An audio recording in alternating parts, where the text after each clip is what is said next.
Ya, pemirsa yang dicintai Allah Subhanahu wa taala, kita saat ini sedang diuji ya oleh Allah bangsa kita. Mudah-mudahan ujian-ujian ini bisa kita lewati dengan baik dan kedepannya lagi kita dijauhkan dari musibah ya. Iya, amin ya rabbal alamin. Dan seperti kita langsung aja lihat liputannya bahwa bagaimana sih orang-orang yang diselamatkan sama Allah dari azabnya. Langsung kita saksikan beritanya berikut ini. Oke.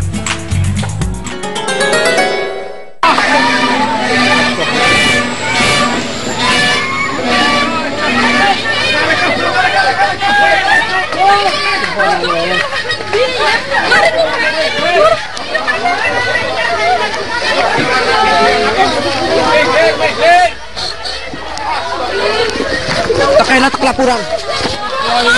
Muhammad Rasulullah. Orang yang diselamatkan dari azab.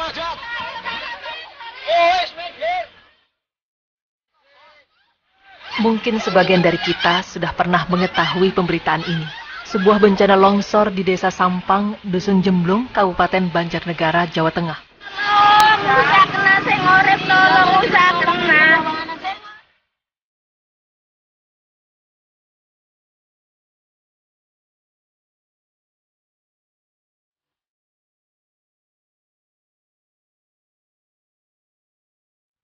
Peristiwa ini terjadi pada hari Jumat 12 Desember 2014 yang lalu. Sebuah kisah yang tentunya mengharukan bagi siapa saja yang mendengarnya. Bagaimana tidak? Bencana longsor ini merupakan peristiwa yang dalam sekejap mata meratakan sebagian besar desa di Banjarnegara, sampai dengan banyaknya korban yang meninggal akibat peristiwa ini. Namun tahukah Anda, ternyata di balik musibah longsor tersebut, memunculkan berita yang tak kalah mengejutkan di tengah musibah yang melanda. Sebuah peristiwa yang dikatakan sebagai sebuah keajaiban bagi sebagian orang. Lalu seperti apakah sesuatu yang dikatakan sebagai keajaiban tersebut? Berikut penjelasan.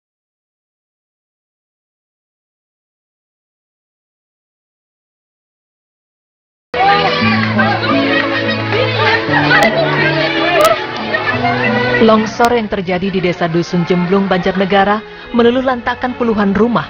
Tapi ada yang menimbulkan tanda tanya dan penasaran. Sebuah rumah dengan kebun jagung di belakangnya bisa selamat dari longsor.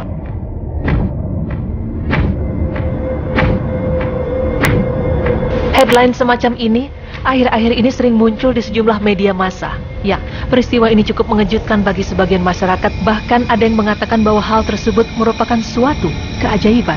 Sejumlah material longsor telah mengubur hidup-hidup dusun seluas 25 hektar dengan 35 rumah dan 55 kepala keluarga. Ada yang mengatakan bahwa penyebab terjadinya longsor di Dusun Si Jemblung, Desa Sampang tersebut yang kemungkinan besar disebabkan oleh peningkatan kadar air dalam tanah sebagai akibat dari curah hujan yang sangat tinggi. Apalagi desa tersebut berada pada wilayah pegunungan atau berada pada elevasi sekitar 900 meter. Kemiringan lereng yang terjal juga semakin memperkuat terjadinya keruntuhan. Namun, apapun bencana yang diberikan Allah, hanya Dialah yang Maha Tahu. Wallahu a'lam bishawab.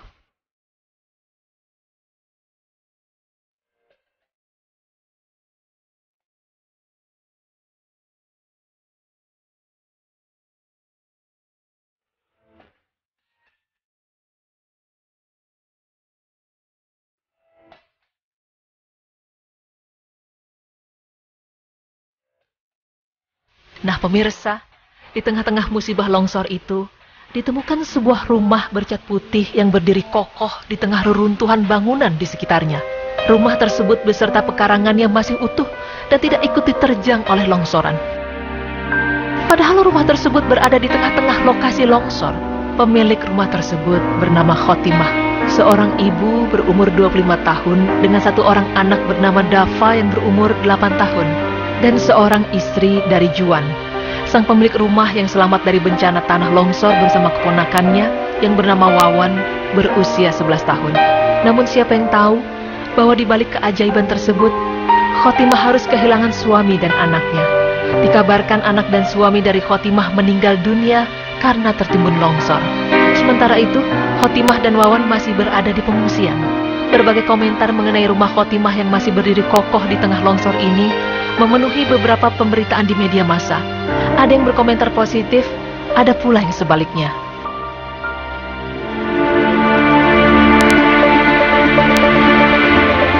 Ada yang berpendapat bahwa peristiwa tersebut merupakan suatu keajaiban dari Allah. Mereka mengatakan bahwa pasalnya, si pemilik rumah selalu berbuat baik kepada tetangga, bahkan rumahnya sering dijadikan tempat pengajian.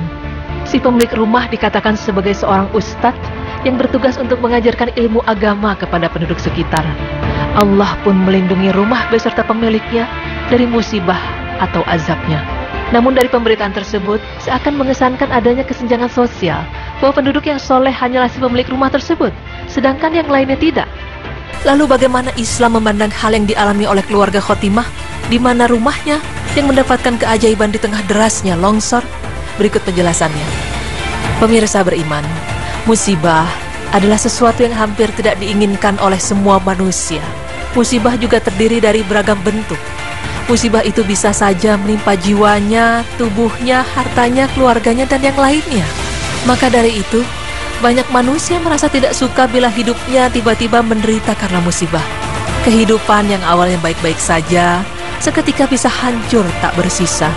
Tidak sedikit di antara manusia yang mengalami kesedihan berlarut-larut saat menerima musibah. Namun tidak sedikit pula di antara mereka yang senantiasa bersabar dalam menghadapinya. Bagi orang yang bersabar, musibah bisa menjadi penghapus dosa bagi mereka. Tetapi bagi mereka yang kurang bersabar dengan musibah yang diberikan Allah, maka musibah hanyalah sebagai sesuatu yang memedihkan, sekaligus menambah dosa mereka. Musibah tetap saja musibah. Kedatangannya tidak dapat dihindarkan oleh manusia. Dan Allah telah menjanjikan azab bagi mereka yang menyebar maksiat dan perbuatan dosa pada suatu kaum, dan mereka yang tidak beramar ma'ruf nahi munkar. Allah tidak segan-segan untuk meratakan mereka dengan azab, sebagaimana dalam firman Allah yang artinya, dan tanyakanlah kepada Bani Israel tentang negeri yang terletak di dekat laut ketika mereka melanggar aturan pada hari Sabtu. Di waktu datang kepada mereka ikan-ikan yang berada di sekitar, mereka terapung-apung di permukaan air. Dan di hari-hari yang bukan Sabtu, ikan-ikan itu tidak datang kepada mereka. Demikianlah kami mencoba mereka disebabkan mereka berlaku fasik. Dan ingatlah, ketika suatu umat di antara mereka berkata, "Mengapa kamu menasihati kaum yang Allah akan membinasakan mereka atau mengazab mereka dengan azab yang amat keras?" Mereka menjawab, "Agar kami mempunyai alasan pelepas tanggung jawab kepada Tuhanmu, dan supaya mereka bertakwa." Maka tatkala mereka melupakan apa yang diperingatkan kepada mereka, kami selamatkan orang-orang yang melarang dari perbuatan jahat, dan kami timpakan kepada orang-orang yang lalim siksaan yang keras, disebabkan mereka selalu berbuat fasik. Maka tatkala mereka bersikap sombong terhadap apa yang mereka dilarang mengerjakannya, kami katakan kepadanya, "Jadilah kamu kera yang hina." Quran Surah Al-A'raf ayat 163-166.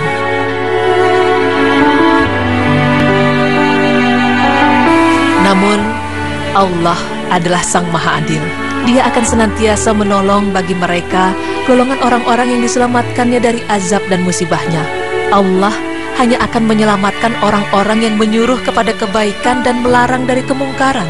Allah berfirman yang artinya, "Maka tatkala mereka melupakan apa yang diperingatkan kepada mereka, kami menyelamatkan orang-orang yang mencegah perbuatan jahat, dan kami timpakan kepada orang yang berbuat zalim siksaan yang keras, disebabkan mereka selalu berbuat fasik."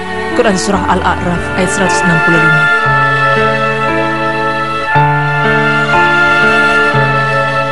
Pemirsa beriman yang dirahmati Allah, maka apabila kita menyaksikan adanya orang-orang yang diselamatkan oleh Allah dari suatu bencana atau musibah, mungkin saja mereka adalah orang yang selalu menyuruh kebaikan di dunia, dan mereka termasuk ke dalam golongan orang-orang yang melakukan amar ma'ruf nahi mungkar. Dan mungkinkah Khotimah dan keluarganya adalah orang-orang yang termasuk di dalamnya? Hanya Allah lah yang tahu. Namun semoga saja kita termasuk ke dalam golongan orang-orang yang diberkahi Allah. Amin ya rabbal alamin.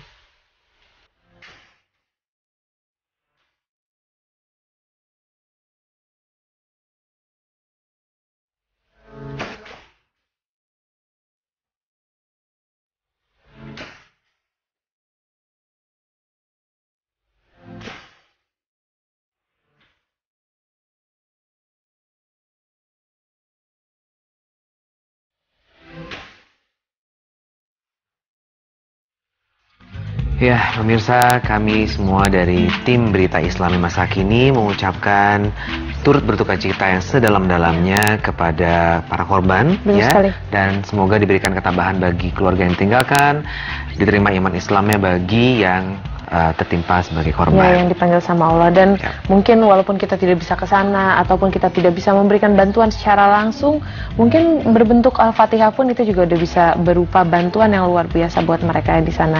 Yang jelas la haula wala quwata illa billah, ketika Allah sudah berkehendak jadilah semuanya. Dan tadi hindarilah berbuat fasik, jangan jadi orang yang fasik, karena orang-orang yang kadang diberikan azab sama Allah itu adalah orang-orang yang fasik. Seperti tadi ada beberapa kisah yang sudah kita tayangkan di sana.